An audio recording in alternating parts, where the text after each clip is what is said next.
નમસ્કાર મિત્રો, આજે આપણી પાસે અદ્ભુત ટેકનોલોજીઓ છે, અપરંપાર માહિતીઓ છે અને સુવિધાઓની કોઈ કમી નથી. ઉપરથી તો આ એક સુખદ પરિસ્થિતિ લાગે છે, પણ આની અંદરનું સત્ય કડવું છે. આવી સુલભ પરિસ્થિતિ હોવા છતાં એક સવાલ ઊભો થાય છે: માનવતા કેમ ઘટતી જાય છે? સત્ય કેમ નબળું પડતું જાય છે? શક્તિ વધવાની સાથે સમજદારી કેમ ઘટતી જાય છે? શાસ્ત્રોમાં આ સ્થિતિને કળી યુગ કહેવામાં આવી છે. આ વિડીયોમાં આપણે સમજશું કે કળિયુગ આધુનિક નૈતિક પતનનું પ્રતીક શું કામ છે અને સતયુગ આજે દિવસે દિવસે કેમ અનિવાર્ય બનતો જાય છે. સૌથી પહેલા આપણે જાણીએ કે કળી યુગ એટલે શું. ઘણા લોકો કળી યુગને માત્ર એક સમયગાળો માને છે, પરંતુ વાસ્તવમાં કળી યુગ કોઈ તારીખ નથી. કળી યુગ એક માનસિક અને નૈતિક સ્થિતિ છે. જીવનમાં જ્યારે સત્ય અયોગ્ય લાગે, અસત્ય સફળ બને, ધર્મ ઔપચારિક બની જાય અને સ્વાર્થ સર્વોચ્ચ મૂલ્ય બની જાય, ત્યારે સમજવું કે માનવ કળી યુગમાં પ્રવેશી ગયો છે. હવે આપણે આધુનિક જીવન અને કળી યુગના લક્ષણો સમજી લઈએ. જો તમે આજના આધુનિક માનવ સમાજને ધ્યાનથી જોશો તો તમને ખ્યાલ આવશે કે આજે માનવ જીવનમાં પૈસો મૂલ્યવાન બની ગયો છે. સંબંધો સ્વાર્થ કેન્દ્રિત બની ગયા છે. નૈતિકતાની ચર્ચા એક ચર્ચાનો કેન્દ્ર બની ગઈ છે અને સફળતા મેળવવા માટે લોકો કોઈ પણ રસ્તો અપનાવી લે છે. શાસ્ત્રોમાં હજારો વર્ષો પહેલા લખાઈ ગયું હતું કે કળી યુગમાં ધન જ ધર્મ બનશે અને બળ જ ન્યાય બનશે. આજે આપણે આ ભવિષ્યવાણીને આપણી નજર સામે દરરોજ સત્ય બનતી જોઈ શકીએ છીએ. આજે કળિયુગમાં લોકોનું જ્ઞાન ચોક્કસ વધ્યું છે, પણ તેઓની બુદ્ધિનું સ્તર ઘટી ગયું છે.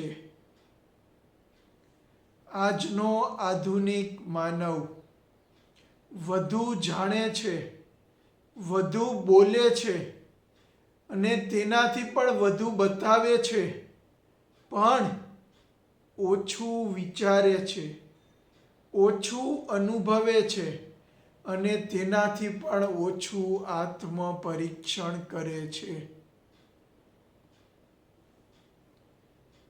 કળી યુગમાં લોકોમાં સ્વાર્થ, છળ, કપટ, દલીલબાજી, અણબનાવ અને મારામારી જેવી બાબતો વધતી જાય છે.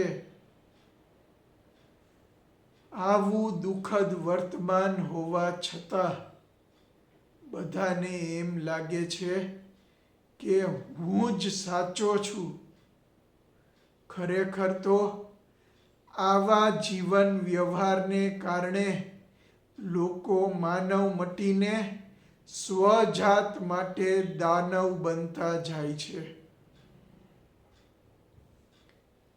આજે હજારો ધર્મો હોવા છતાં લોકોના જીવનમાં આટલો અધર્મ કેમ છે તે એક નવાઈ લાગે તેવી વાત છે. આજે હજારો મંદિરો છે, અનેક ધર્મગ્રંથો છે, પુષ્કળ પ્રવચનો સાંભળવા મળે છે, પણ છતાં સમાજમાં ભ્રષ્ટાચાર છે, હિંસા છે, અન્યાય છે, શોષણ છે, દુઃખ છે, લાચારી છે અને ઉદાસીનતા છે.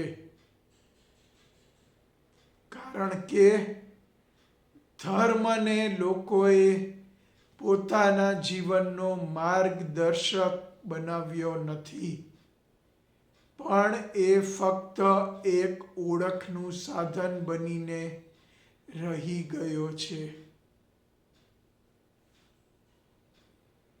કળી યુગમાં ધર્મ અંતરાત્માનો અવાજ નહીં, પણ શરીરનું બાહ્ય પ્રદર્શન બની અને રહી ગયો છે.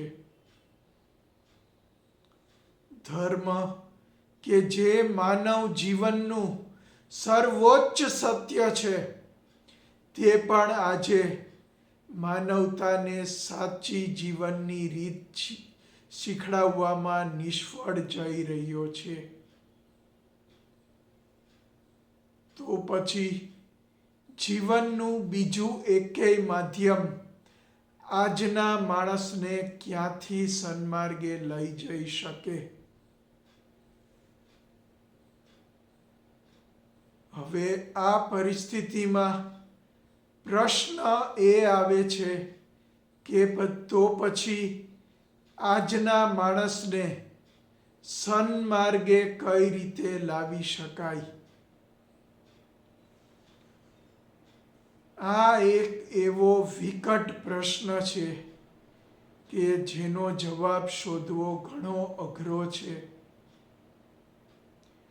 પણ આપણા પવિત્ર ધાર્મિક ગ્રંથોમાં હજારો વર્ષો પહેલા આ સમસ્યાનું સમાધાન લખાઈ ગયું છે. આપણા પવિત્ર ગ્રંથો કહે છે કે કળી યુગના આ અઘરા પ્રશ્નનો જવાબ છે સત્ય યુગ. ગ્રંથો પ્રમાણે અત્યારે આપણે કળિયુગ અને સત્યયુગના સંધિકાળમાં જીવી રહ્યા છીએ. માટે હવે કળિયુગ પૂરો થવામાં છે અને નવો સત્યયુગ શરૂ થવામાં છે. તો હવે જાણીએ કે સત્યયુગ એ ખરેખર શું છે. સત્યયુગ કોઈ ભવિષ્યની તારીખ નથી અને સત્યયુગ એ કોઈ ચમત્કાર પણ નથી. સત્યયુગ એટલે માનવતાનો એક એવો યુગ જ્યાં સત્ય સ્વાભાવિક હોય, જ્યાં નૈતિકતા દબાણથી નહીં, સમજથી આવે, જ્યાં શક્તિ કરતાં વિવેક મહત્વનો હોય અને જ્યાં જીવનનો અર્થ અને સમજ સ્પષ્ટ હોય. ટૂંકમાં સત્યયુગ એટલે માનવનું આંતરિક સ્વચ્છીકરણ. યુગ બહાર બદલાતા નથી, યુગ માનવની અંદર બદલાય છે.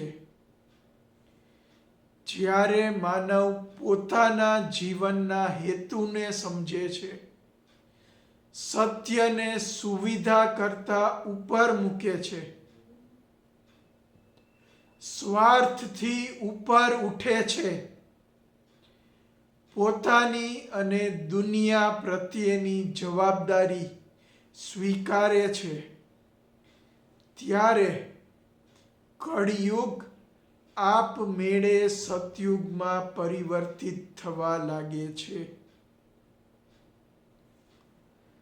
દુનિયામાં સત્યયુગ ફરી આવી શકે છે, પણ રાજકીય પરિવર્તનથી નહીં, ટેકનોલોજીથી નહીં, ધર્મના નામે પણ નહીં. સત્યયુગ ત્યારે આવશે જ્યારે માનવ બદલાશે, જ્યારે જીવનનો અર્થ સ્પષ્ટ થશે અને જ્યારે આંતરિક નૈતિકતા અનિવાર્ય બનશે. એક પણ માનવ જો પોતાનું જીવન સત્યથી જીવવા લાગે તો ત્યારથી જ સત્યયુગની શરૂઆત થઈ જાય છે. અને બધા લોકો જ્યારે સત્યથી જીવવા લાગે છે, ત્યારે સત્યયુગ આપોઆપ પ્રસ્થાપિત થઈ જાય છે. મિત્રો, કળિયુગ એ કોઈ શ્રાપ નથી. તે માણસને સુધરવા માટેની એક ચેતવણી છે. અને સત્યયુગ એ કોઈ કલ્પના નથી. તે એક ઉન્નત ભવિષ્યની સંભાવના છે. આ સંભાવનાને સાકાર બનાવવા માનવમાં આંતરિક પરિવર્તન જરૂરી છે. જો તમે ઈચ્છતા હો કે સત્યયુગ બને એટલો વહેલો આવે, તો અત્યારથી જ તમારામાં સારું અને સાચું આંતરિક પરિવર્તન લાવવાનું શરૂ કરી દો. તો તમારા માટે સત્યયુગ અત્યારથી જ શરૂ થઈ જશે. જો તમને આ વિચારો જીવનમાં ઉતારવા જેવા લાગ્યા હોય, તો તેને અત્યારથી જ જીવનમાં ઉતારો અને સાથોસાથ આ વિડીયોને લાઈક કરો, શેર કરો અને ચેનલને સબસ્ક્રાઈબ કરો. મિત્રો, હવે હું આપની રજા લઈશ. ફરી મળીશું સત્યયુગને સ્થાપિત કરવાના એક નવા અભિયાન સાથે. ત્યાં સુધી મને રજા આપશો. અલવિદા. નમસ્કાર.